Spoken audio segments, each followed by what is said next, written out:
Look, I know there's some kind of narrative being pushed on me on the internet right now, saying that I like to call a lot of things one of the greatest of all time, but those people are lying.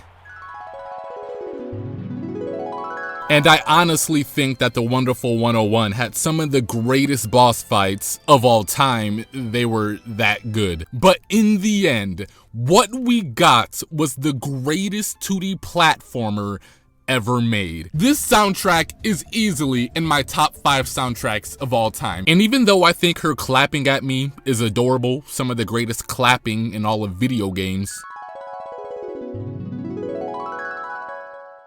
okay, maybe I should chill, you know? But where's the lie? Unless somebody can show me otherwise, this is some of the greatest clapping in all of video games. But trust me when I say that Super Mario Strikers is one of the best sports series of all time. As somebody who never really cared about sports in the real world and would just zone out and go to Imagination Land whenever friends and family would talk about them, video games were a completely different story. NFL 2K, pretty much everything coming out of EA Sports big. EA Sports big. I miss you. Mario sports games, Tony Hawk, Skate, Wave Race, and so on. I could really lose myself in these games and play them for hours upon hours. But NFL 2K is dead, EA Sports Big isn't around anymore, Tony Hawk Pro Skater's been trashed for the longest, Mario sports games are kinda hit and miss nowadays, and EA refuses to make Skate 4. But, you know, Mario and Sonic at the Olympic Games? Anyone? Back to Imagination Land, I guess. But when I was playing sports games, Mario Strikers would definitely be one of the best sports games I've ever played. I mean, yeah, it's just soccer at the end of the day. You kick a ball into a net, but it's got that Mario twist going on. You can knock people into an electrical fence to slow them down and take the ball away from them. You have Mario items so you can throw shells, banana peels, bombs, and so on. Bowser or Chain Chomp will appear and start terrorizing the game, and you've even got this ability that the captains can use called the Super Strike, where if you hit the needle on the spots, green or yellow accordingly, you can get 2 points instead of 1. You know, I don't really get it, but then again, I don't question most things in the Mario universe. But if you do a bad job and miss it, the goalie can block it and throw it right back at you. Get that shit out of my face, bitch. You know, I want to say this is the first Mario sports game where Mario and crew actually dressed up for the sport. Usually outside of characters who wear a dress like Peach, Daisy, and Rosalina, everybody usually just shows up with the same exact clothes that they always wear. Even in some of the later sports games, they still do this. It bothers me. Now, you know, this isn't me saying that I want to see, you know, Robotnik at the next Mario and Sonic at the Olympic Games in the swimming event wearing nothing but shorts. You know, it's kind of spooky. But I do appreciate the fact that they actually took these characters and dressed them up for the actual sport. It's something I applauded for Mario Tennis Aces. It's just the little things that matter to me, okay? But that was just Mario Strikers. Mario Strikers Charged cranks it up. The moment you start the game, you're greeted with this hype as heck intro where Mario and Bowser are up in the sky on a ship and then jump all the way down to play soccer.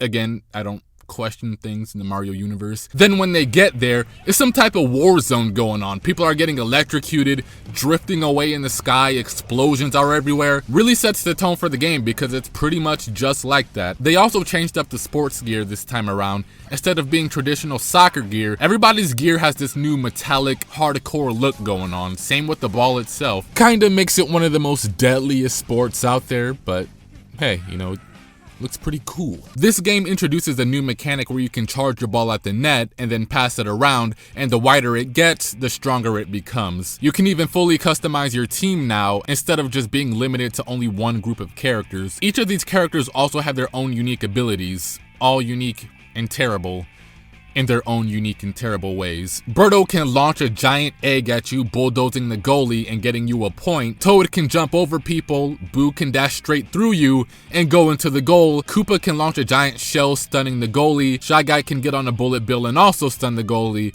and so on. And naturally, because it's on the Wii, you're gonna be doing a lot of pointing and clicking. And you know what? It actually wasn't too bad because of this. The Wii's motion controls were at its absolute best when you were pointing and clicking. It just worked beautifully for a lot of games on the system, and Mario Strikers was one of them. So instead of being able to let your opponent get 3 to 6 points on you, yeah, You thought 2 points was bad, they tripled that in this game. You have a chance to defend yourself and stop the opponent from getting any points at all. And stopping all of the balls, pause, is always rewarding. But if there's one thing that this game just completely nails, it's the presentation. Have you ever seen the box art to these games? They look incredible. Just look at it. The first Mario Strikers box art pops out the second you look at it. It's one of the best box arts on the GameCube. Look at the expressions on the characters' faces. They all look so charged and ready to go. Mario getting ready to launch that super strike into the net. Koopa as he backs away in fear. Donkey Kong as he stands there like he's ready to take the super strike head on. And Toad as he covers Mario, all while looking like some type of hand-drawn sketch. It's beautiful. Now admittedly, Strikers Charged box art isn't as good as the first game. Europe and Japan definitely beat us there. But man, this art style just really holds up. There's a reason why this game created a following for people mimicking its art with characters that weren't even in the game because it was just so good. You know what? I think I'm just gonna stop because I kind of feel like I'm transitioning to that weird part of the internet right now.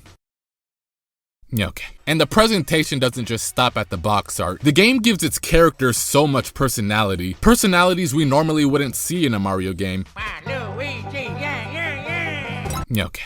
Now, they could have easily done the traditional Mario tropes and had been done with it. Luigi, the scaredy cat, Peach, the damsel in distress, Yoshi, the cute, lovable dinosaur, Petey Piranha, the, I'm not quite sure how to describe Petey Piranha because every time I see him, he's just sleeping in random places. But they really bring these characters to life in this game. They're all in this super competitive environment, so they act accordingly. Even the animations when they lose, it's just some of the greatest losing animations of all time. You know what? All right, let me stop. Or how when somebody does their super strike and you miss like 1 or 2, the goalie will get mad and throw the ball at his teammate in the back of the head. And depending who's on the home team, the leader of the home team will come flying from the sky as their theme song plays in the background, almost as if they're the savior of the team. It's so good, and it's a shame what happened to this series. Nothing.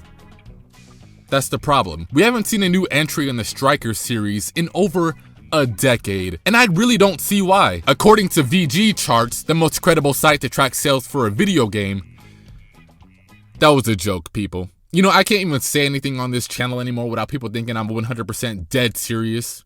Relax. Mario Strikers sold around 1.6 million and Strikers Charged sold around 2.59 million. So it's not like these games really ever had a problem selling, so what's the deal? Did they just move on to bigger and better things? No. The answer is no. Punch-Out was great and Luigi's Mansion was alright, but everything else?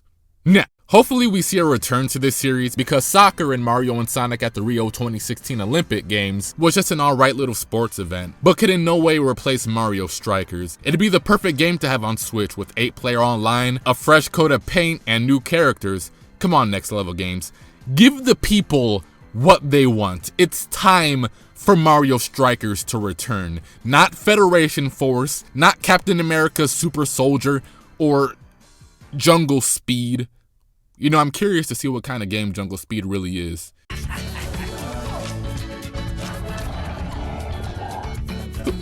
Who let this game get made?